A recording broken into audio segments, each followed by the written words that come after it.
Good morning మిత్రులందరికీ నమస్కారం. నిన్న తెలంగాణ రాష్ట్ర క్యాబినెట్ సమావేశము నిర్వహించడం అనేది జరిగింది. ఈ క్యాబినెట్ సమావేశానికి ముఖ్యమంత్రి గారు అధ్యక్షత వహించడం అనేది జరిగింది. ఈ క్యాబినెట్ సమావేశంలో పేద ప్రజలకు ఉపయోగపడేటువంటి ఒక మంచి నిర్ణయాలు తీసుకుంటారేమో అని చెప్పేసి పేద ప్రజలు చాలా ఆతృతగా ఎదురు చూడడం అనేది జరిగింది.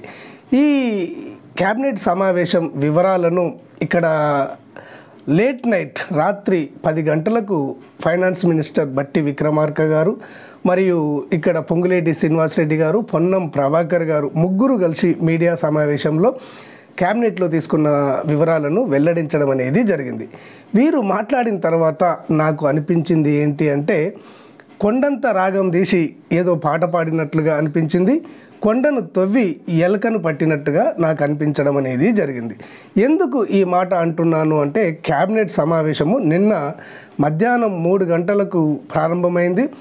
నైటు 9 గంటల వరకు కొనసాగింది.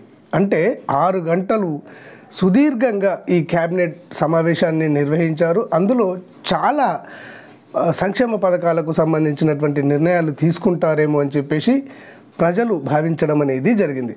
తీరా ఈ మంత్రులు మాట్లాడిన తర్వాత అందులో పేద ప్రజలకు సంబంధించినటువంటి ఎలాంటి నిర్ణయం అనేది తీసుకోలేదు.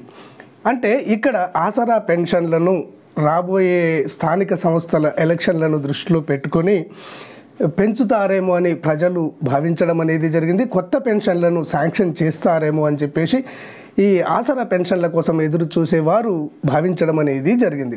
దీనికి కారణం ఏంటి అంటే, కొన్ని వాట్సాప్ గ్రూపులలో ఇక్కడ స్థానిక సంస్థల ఎన్నికలను దృష్టిలో పెట్టుకొని ఆసరా పెన్షన్లను పెంచనున్నారు, కొత్త పెన్షన్లను అందించనున్నారు అని చెప్పేసి కొద్దిగా న్యూస్ వైరల్ కావడం అనేది జరిగింది.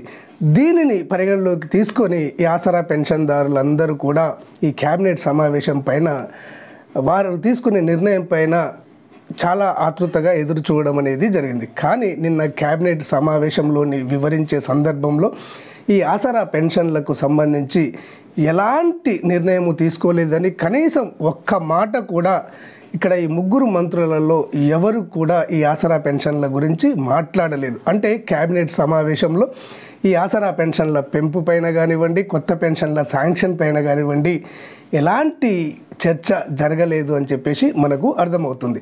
ఇక తర్వాత రాజీవ్ యువ వికాసం పథకం గురించి కూడా యువత చాలా ఆతృతగా ఎదురు చూసింది.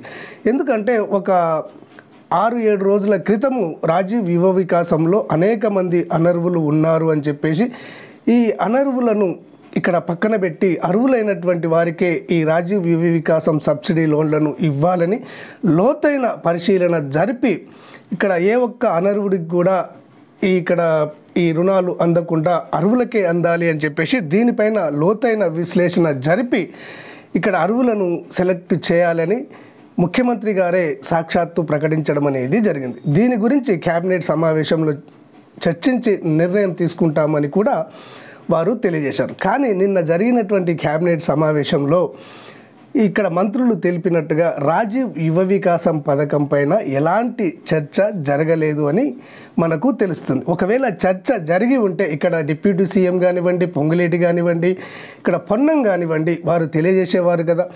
ఈ ముగ్గురిట్లో ఒక్కరు కూడా ఈ రాజీవ్ యువ వికాసం పథకం పైన చర్చ జరిగింది, విధి విధానాలను మారుస్తున్నాము, అర్హులను ఎంపిక చేయడానికి ఈ విధంగా మేము ఒక నిర్ణయం తీసుకున్నాము అని చెప్పేసి ఏ ఒక్క మాట కూడా రాజీవ్ యువ వికాసం పైన వారు మాట్లాడలేదు.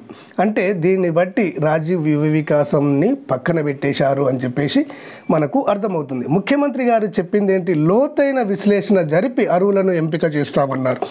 లోతైన విశ్లేషణ ఎప్పుడు చేస్తారు, ఎంత లోపటి వరకు చేస్తారు, ఈ లోతైన విశ్లేషణ చేయడానికి ఎన్ని సంవత్సరాలు పడుతుంది అనేది ఇక్కడ సందిగ్ధంగా మారింది. ప్రజలకు అనుమానాలు అనేవి మొదలయ్యాయి. ఇక మనకు ఇప్పుడు వచ్చేది వానాకాలం కాబట్టి ఇక్కడ రైతు భరోసా గురించి కూడా ఈ ముగ్గురు మంత్రులలో ఏ ఒక్కరు కూడా మాట్లాడలేదు. ఈ విధంగా సంక్షేమ పథకాల గురించి ఏ ఒక్క మాట కూడా ఈ మంత్రుల నోటి నుంచి రాలేదు. కేవలం ఉద్యోగస్తులకు సంబంధించి 2 డిఏలు ఇవ్వడం జరుగుతుంది అని, 1 డిఏను తక్షణమే ఇస్తామని, ఇక రెండవ డిఏను 6 నెలల తర్వాత ఇస్తామని, ఇక మనకు ఇక్కడ అంగన్వాడీలకు సంబంధించినటువంటి రిటైర్మెంట్ బెనిఫిట్స్ పెంచాము అని చెప్పేసి పాత చింతకాయ పచ్చడిని మళ్ళీ ఈ క్యాబినెట్ సమావేశంలో చర్చించి నిర్ణయం తీసుకున్నట్టుగా వారు తెలియజేశారు.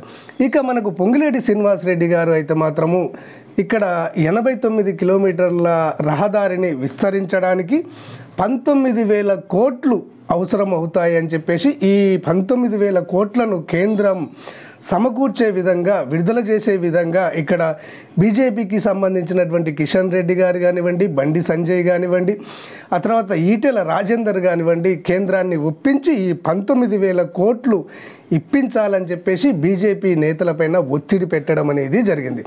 ఇక తర్వాత ఇక్కడ మహిళా సంఘాల మహిళలకు వారు చనిపోతే ఇక్కడ 10 లక్షల ఎక్స్గ్రేషియాను ఇవ్వడానికి ఈ సులభతరం చేశామని కూడా వారు తెలియజేశారు. ఇవి తప్పించి ఉద్యోగస్తులకు మరియు మహిళా సంఘాలకు సంబంధించినటువంటి ఒక హామీ, ఇక్కడ అంగన్వాడీ టీచర్లకు రిటైర్ బెనిఫిట్కు సంబంధించినటువంటి హామీ, వీటిపైనే వారు మాట్లాడడం అనేది జరిగింది. అంటే వీటిపైనే చర్చించడం అనేది జరిగింది. కానీ ఇక్కడ సామాన్య మానవుడు, పేదవాడు ఆలోచిస్తున్నటువంటి ఇందిరమ్మ ఇల్లు గురించి కానివ్వండి, ఆసరా పెన్షన్ల గురించి కానివ్వండి, రాజీవ్ యువ వికాసం గురించి కానివ్వండి, ఇక్కడ రైతు భరోసా గురించి కానివ్వండి, ఇక్కడ రైతులకు అందేటువంటి ఇతర బెనిఫిట్స్ గురించి కానివ్వండి, ఏ విధమైనటువంటి చర్చ జరగలేదు అని మనకు తెలుస్తుంది. ఎందుకంటే చర్చ జరిగి ఉంటే ఈ ముగ్గురు మంత్రులలో వారి నోటి నుంచి ప్రజలకు తెలిసేది కదా.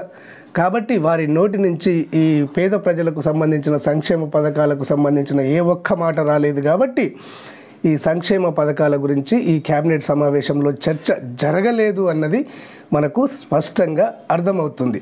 అంటే ఇక్కడ ఈ పేద ప్రజలకు సంబంధించినటువంటి సంక్షేమ పథకాలను అందించడంలో ప్రభుత్వము ఇక్కడ కృతనిశ్చయంతో లేదు. ఇక్కడ వెంటనే ఈ సంక్షేమ పథకాలను అందించాలి, ప్రభుత్వం పైన తీవ్రమైనటువంటి వ్యతిరేకత వస్తుంది అని ప్రభుత్వం గుర్తించినట్టుగా లేదు. అసలు ప్రజానాడి ఏ విధంగా ఉందో ఒకసారి సాక్షాత్తు ముఖ్యమంత్రి గారు ఇంటెలిజెన్స్ రిపోర్ట్స్ను తెప్పించుకొని చూసినట్లయితే ఆసరా పెన్షన్ల కోసము ఎంతమంది ఎదురు చూస్తున్నారు, ఈ ఆసరా పెన్షన్దారుల మనసుల్లో ఈ ప్రభుత్వం పైన ఎలాంటి అభిప్రాయం అనేది ఉంది, ఆ తర్వాత రైతులను ఎంక్వైరీ చేసి రిపోర్ట్ తెప్పించుకున్నట్టయితే తెలంగాణలోని రైతులు ఈ ప్రభుత్వం పైన ఎలాంటి నిర్ణయంతో ఉన్నారు, వారి మనసుల్లో ఈ ప్రభుత్వం పైన వ్యతిరేకత ఉందా, సానుకూలత ఉందా అని అర్థమవుతుంది. అదేవిధంగా పేద ప్రజలు మాకు ఇల్లు వస్తుందేమో, మాకు 5 లక్షలు వస్తాయేమో, ఇందిరమ్మ ఇల్లు కట్టుకుందాము అని చాలామంది ఎదురు చూస్తున్నారు. ఈ ఇందిరమ్మ ఇళ్లకు కోసము ఎదురు చూసేటువంటి వారిని కూడా ఎంక్వైరీ చేసినట్లయితే, పేద ప్రజలను ఎంక్వైరీ చేసినట్లయితే ఈ ప్రభుత్వం పైన ఉన్నటువంటి వారి యొక్క మనసుల్లో ఉన్నటువంటి అభిప్రాయం అనేది మీకు అర్థమవుతుంది. ఇప్పటికే టైం దాటిపోయింది, మీరు అధికారంలోకి వచ్చి 18 నెలలు దాటింది. సంక్షేమ పథకాలను అందిస్తామన్న మీరు ఆ సంక్షేమ పథకాల గురించి ఒక్క మాట కూడా మాట్లాడడం లేదు. ఆసరా పెన్షన్ల పెంపు పైన కానివ్వండి, ఇందిరమ్మ ఇండ్ల గురించి కానివ్వండి, రాజీవ్ యువ వికాసం గురించి కానివ్వండి, ఇక్కడ ఆడపడుచులకు ఇస్తున్నటువంటి 2500 గురించి కానివ్వండి, ఈ విధంగా మీరు హామీలు ఇచ్చినటువంటి ఈ సంక్షేమ పథకాలకు సంబంధించినటువంటి ఏ ఒక్క మాటను కూడా, ఏ ఒక్క హామీని కూడా మీరు నెరవేర్చే విధంగా మీరు నిర్ణయం తీసుకోవడం అనేది జరగడం లేదు. ఫ్యూచర్లో ప్రజలు ఎలాంటి అభిప్రాయంతో ఉన్నారు అన్నది మీకు వచ్చే ఎలక్షన్లలో తప్పకుండా మీకు తెలుస్తుంది. మిమ్మలను ప్రజలు ఎక్కడ కూర్చోబెట్టాలో అక్కడ కూర్చోబెడతారు.